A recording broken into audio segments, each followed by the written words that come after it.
My name is Rebecca Silverman. I'm a glassblower, and this is Art to Trade.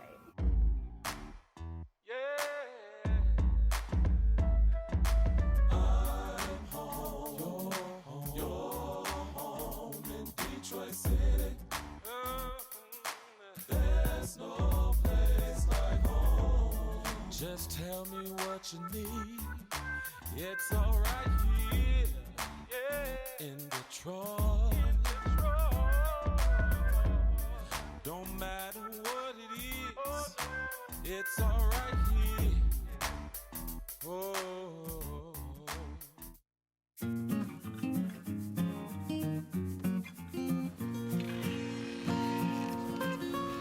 Hi, how are you? Good, how are you? So good to see you again. Yeah, you too. Thanks for coming out, you guys. What are you gonna make today? Today we're going to be making a plate with a color fade and some pineapple optic texture. Cool. Okay, so this is the glory hole. Swear, I'm not kidding. These are stainless steel blowpipes, like 1 1/4 inch. And that's where I do all the magic happens on the pipe. How long have you been blowing glass? I've been blowing glass, I would say, consistently for 6 years. But the first time I ever did it was in 2011. What sparked your interest? What made you say, this is the path I'm gonna go down? When I was in college, I was working at a glass shop, and we sold just retail, locally made glass. And I just became infatuated, and I had so many questions, like, how do you get the color? How, like, I couldn't believe that it was made by a human and not a machine. So this is my emerald green. Ooh. And then over here, I'm gonna roll in some bluish purple. So to create the color fade, I'm coating the tip with one color, the green, and then the outer rim will end up being purple, and they'll sort of like blend and blur and fade from one into the other. So did you end up going to school or taking classes for this, or were you like taught along the way? When I first got a job in a glass shop in Dearborn, I sort of lied and said I could do it, and then I showed up on time, worked really hard to prove that I could do it. And so while I was doing that, I started taking a class in Detroit at Michigan Hot Glass. So what are these little crystals called? So this is frit, and it's actually colored glass that's crushed up. And I worked at Epiphany where you were before, and it's awesome. But I never would have been able to get that job had I not had a job before that, because I didn't go to art school. I came out with no experience, and for a long time I was just happy that they were paying me at all to do it. I know. But eventually you get to that point where you need money and your skill is there. I don't ever really feel like I'm working because it's just fun. Because it's just fun, yeah. Like even when I'm making work for other artists, I'm getting paid to make glass to get better.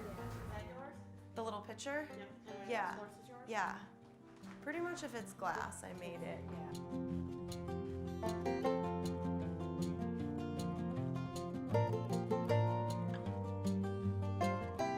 What is your favorite piece that you've done? Like which one means the most to you? It's kind of heavy. You can hold it. Oh my. Look at the detail with the webbed feet and oh my goodness. I worked on that for 2 different days. Okay. I had, I think, like 4 people assisting me with assembling it. To get it all together. Yeah. Generally, when I blow glass, I'm working with 1 other person, maybe 2 if we're trying to like rush production really fast. I made that in a class, and you just have so many people there like ready to help you, to jump in when you need them, like people from other groups. They see that you're near the end and they want to help. Okay. So it's like team building, it's skill building. I don't consider myself to be a sculptor. I really prefer functional work, so it was kind of outside my comfort zone. We're gonna get pretty close to maxing it out. And what was that? What'd you just do there? That was a bubble, so I just trapped some air in the pipe to start the bubble. So you can see that it expands. So now it's hollow. Yeah. I have enough color on here. So this is called a flash. It's just bringing the glass back up to a working temperature. I want to make sure that the size and the shape is how I want it before I end up gathering over it, so that once there's more mass on there, it blows out how I want it to. Okay. So the beginning of how you start this is really important because it plays a role into how it finishes out. Yeah, so if you're off center, if your bubble's too thick or too thin in certain places, like it's gonna stay that way. Glass has an incredible memory.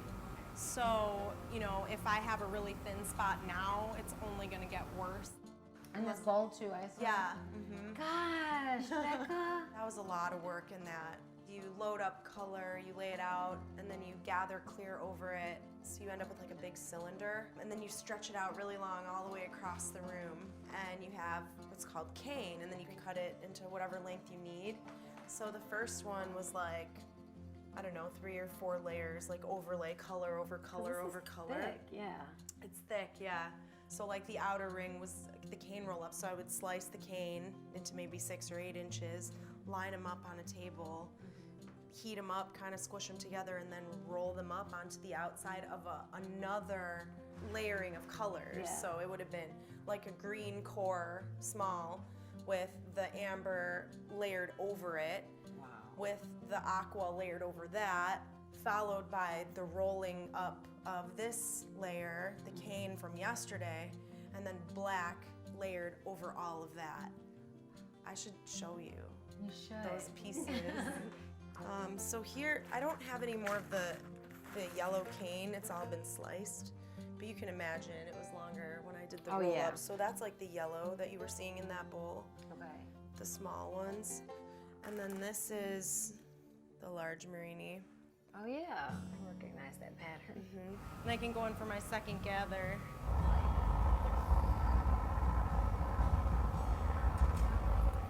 You mentioned earlier that your garage is 5 years in the making. Yeah, as soon as I got my hands on a torch in the summer of 2011, I told myself and anyone who would listen that I was gonna get a torch one day. And then 7 years goes by and you don't have a torch, but once we moved into this house, I started saving money. More than half of the money that I spent on that setup went into 2 windows, a door, a vent, fan. I had to, you know, divert power. Yeah. I had to get power in the garage, electrician. So this is my little flame shop. Nice. Yeah. I smell the wood. Yeah, it's new. It's the bench. Yeah. It's definitely the bench. Yeah, this is it. Pride and joy right here. So there we got the texture. So Jared's gonna help me now while I create a neckline, a space between the glass and the pipe. He's gonna inflate the whole thing for me so I can have 2 things going at once below. I think the ultimate dream for most glass artists is to have their own shop, work for themselves rather than working for other artists. That wasn't possible for me. Opening up a hot shop requires huge amount of financing, a much larger space. You need gas lines running. If I personally was gonna do it, I would wanna do it right. I would wanna do it big. I'd have to either buy or rent a building. I'd have to outfit this building with all the gas and the electric that's needed. And then we're talking hundreds of thousands of dollars worth of equipment to get up and running. And then, you know, maybe like a $2,000 gas bill every month on top of that. So the overhead's ridiculous. So this is the punty. We're gonna make a transfer in a second here.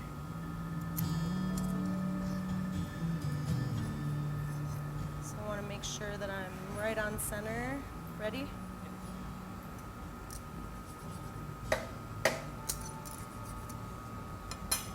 There we go.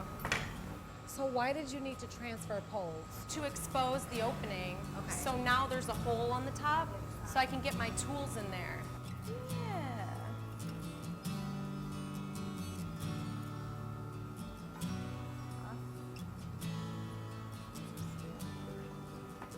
They always do. Off. On. I think think we should do it. Yep. Okay, we're gonna spin it out now. Open. Get right on there. So there she is. The moment of truth. Yep. Woo! Hold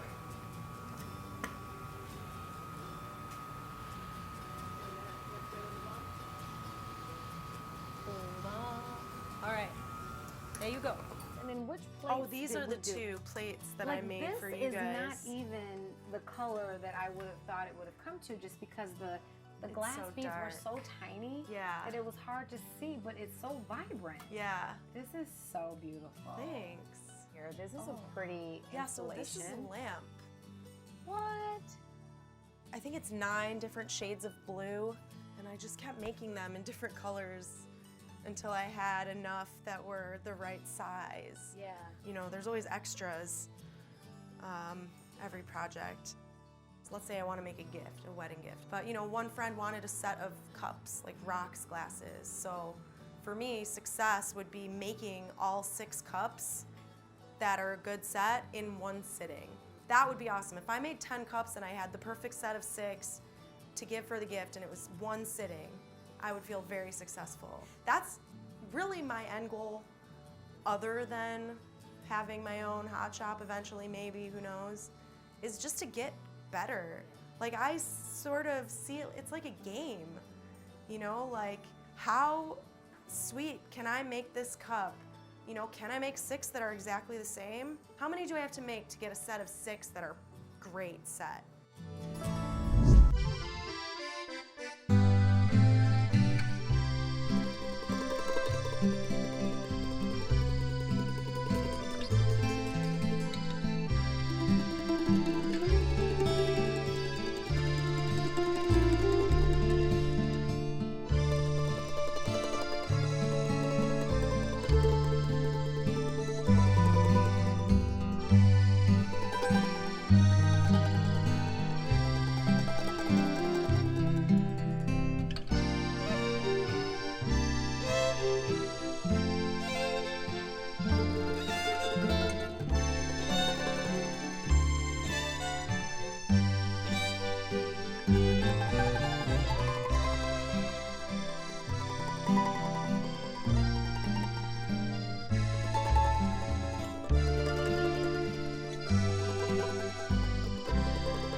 The best thing I like about reading is that it gives me a chance to like embrace myself and like rejuvenate once I've had like a long day.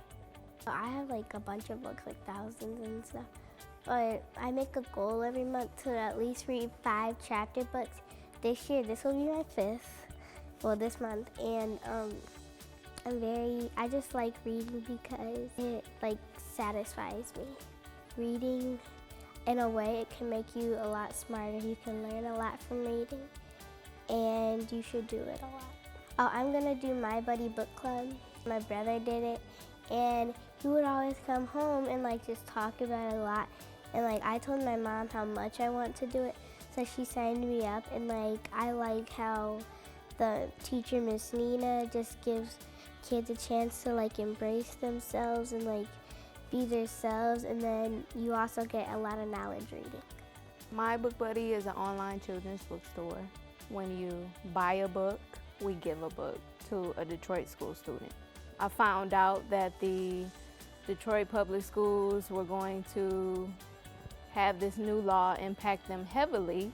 In 2020, the 3rd grade students, if they don't pass the state reading exams, they won't be able to advance to the 4th grade. So I wanted to help. My Book Buddy started in September of 2016, so we're actually approaching our 3-year anniversary.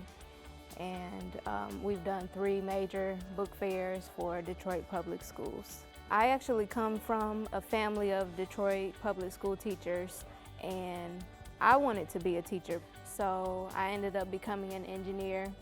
And I have a passion for giving back to DPS because I also want the Detroit school students to have the tools that they need to become what they want to be. So reading provides you the opportunity, really, to endless opportunity to do whatever you want.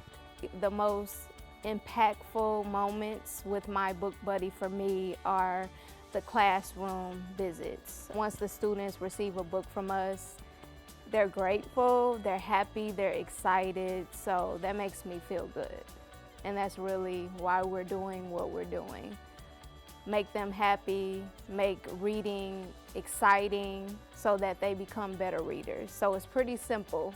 When you practice reading, you become a better reader, and that's ultimately what we want for them. So far, we have donated 1,500 books at least. We do also donate through classroom visits. We do have more sponsorships available to donate books. But the annual book fair that we have is our major event. We run a contest. Any parent, student, teacher, friend can nominate their favorite Detroit school, charter schools, public schools, and people vote. People vote on their favorite school. So if you know a Detroit public school that needs to be nominated, just email us, mybookbuddyinfo@gmail.com, or visit our website at mybookbuddydetroit.com. From the educational side, as a teacher or principal, parent of a student, you can reach out to us so that we can come and visit the classrooms. We do read-alongs. We also offer kid-friendly workshops during the fall, summer, and spring as well. It's rewarding when you can actually contribute to the youth. Reading helps me focus, and I would tell you that read a lot. It helps you get smarter. The last book I read was called Dog Man, and it took me about probably 15 minutes, 217 pages. I like it because of the humor and stuff, and the funny words they use and all that.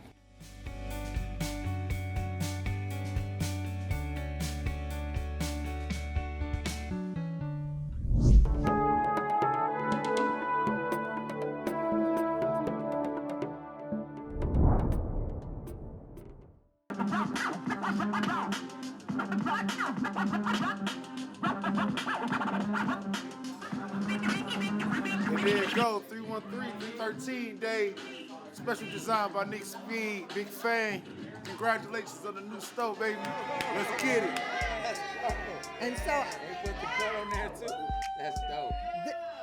this Spirit of Detroit Award is signed by all 9 members of council on Detroit City Council, and I am going to give the Spirit of Detroit over to Councilman Roy McAllister in District 2 so that he can give it to you. On behalf of Council President Brenda Jones, Roy McAllister, and all of the Detroit City Council. Thank you, thank you. Yeah. You know, Brother Brown, I really appreciate the fact that not only are you out there, but you brought your second store to the Avenue of Fashion, to District 2. And I am so proud of you, and I'm so gratefully humbled that you did that. Because as you well know, the Avenue of Fashion is the oldest black business district in the country. So you being a part of this history, as far as taking it on with your youth, that's gonna carry on for some additional time. So I just want to thank you for that, and God bless you, and we will definitely be there to support and make sure that this goes forward. Thank you so much. All right. Thank you. Yay, yay, yay, yay. All right. I'm so happy that everybody's here. Thanks for everybody for coming out.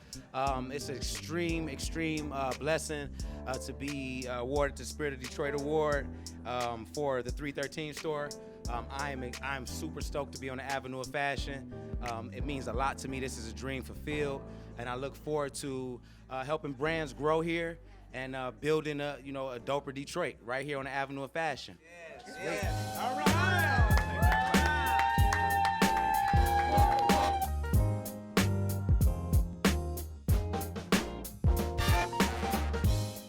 Okay, Clement. Now let's just talk about what made you open up like Detroit 313. Like, what was your inspiration? What inspired you? So 313 was inspired by several things. First and foremost, I've always, for the past 27 years, I've been making and selling clothes. Mm-hmm. And so I got the trademark for 313 back in 2009. And prior to us getting the trademark, the only Detroit brand that was on the streets was Made in Detroit. Okay. And so I was, Detroit at the time was taking a lot of slack for being this, bad place, this depressed place. We was getting so much negative energy and attention. I wanted to say Detroit a different way, and I wanted to express it differently. And so I was just thinking of ways and different names that I could come up with that wasn't necessarily Detroit. And when 313 came to mind, I was like, that's it, that's the one. Yeah, I love the way you got it written out and everything. Like, that's super creative. All right, so let's just talk about the different brands that you got in here. So name some of the local Detroit clothing brands that's in here. So we carry, which is undoubtedly the #1 recognized Detroit brand in the country, Detroit versus everybody. Yep. We also have Detroit Hustles Harder, which is a champion brand. They've been around 11 years. We carry I Am the Grind, which I love. That's a brand by Arden. And it's a Detroit brand that does very well. We carry a Too Cool Lifestyle brand.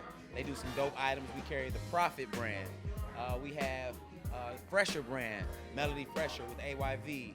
We carry a lot. So many. I saw some stuff with the actual 313 logo on it. Did you design that? That's y'all brand? Yeah, so anything with the 313 logo on it is our own store brand. Yep.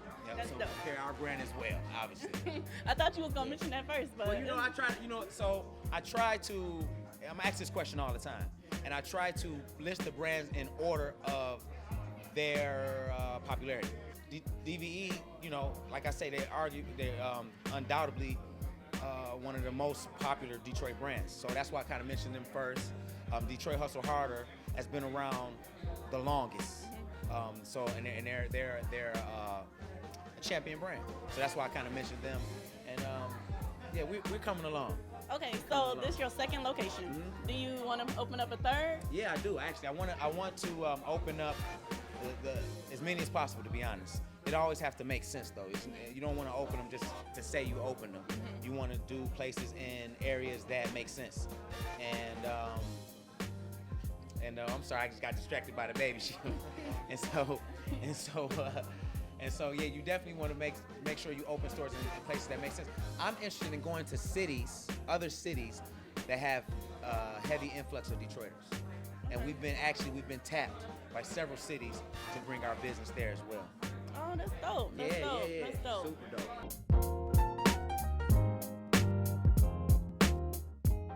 So what advice would you give young entrepreneurs that want to follow in your footsteps and do something like this? I would say to stay determined, stay diligent, follow your heart, and have the reason why should be big. It should be more than just wanting to make money. And that's what I would say to the young guys coming up. Nice. So I'm curious on how you got this car in here. Explain the reason of having the car in here. So the reasoning is we're Detroit's brand name. We're 313 Detroit's brand name. Detroit is the Motor City. Detroit is predicated on cars. And so when I moved to the city when I was a kid, 7 years old or so, the car culture was just so heavy. And by the time I was 17, I probably had 20 cars. And so I like to buy them, sell them. I like to restore them. And I think that's something that a lot of Detroiters like to do, restore classic cars. We're really into vehicles. For this store, I wanted to do something different when it came to the showroom. We haven't done anything I haven't seen anything like this in any neighborhood store ever, definitely in the city. And so I wanted to give a wow factor, and I wanted to just, show the neighborhood that something like this can actually even happen here, and that's pretty much it. And on top of the fact, it's a convertible, so it's a nice place to store it for the winter. And when you open up this garage for the summer, you're going. Yes, that's the idea. The idea is to have open air events here, to activate this space with pop-up shops and different community events. And I'm super duper excited. We may have a car show in here. We may have a bike show. You may come in the store and be no clothes. It might be all bikes. You never know. So. That's dope. That's dope. Well, thank you so much. Congratulations on your second store and your Spirit of Detroit Award. Yeah, I'm geeked about that. Hold on, let me show off that right quick for the camera. I'm geeked about that. Because it's not for me. It's for 313 Avenue of Fashion. And that's what I'm super excited about. It's not for me personally. It's for this business. And this business represents several Detroit businesses. So this is our Spirit of Detroit Award. I already got a personal one. This is one for the team. I like you. You're so humble. Thank you. Gotta be, right? Thank you so much. Congratulations. Thank you much. Appreciate you. I can't thank the city of Detroit enough. Councilwoman Brenda Jones for coming through. Councilwoman Roy McAllister for following through, blessing us with the Spirit of Detroit Award. Come shop with us. We represent the city of Detroit. We have all the Detroit brands, including our own, Detroit versus Everybody, Detroit Hustle Harder, and I'm sure some brands that you may have never heard of. So come mess with us, man. We down on the Avenue of Fashion now. Peace.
This episode and want to see more, follow us at City of Detroit.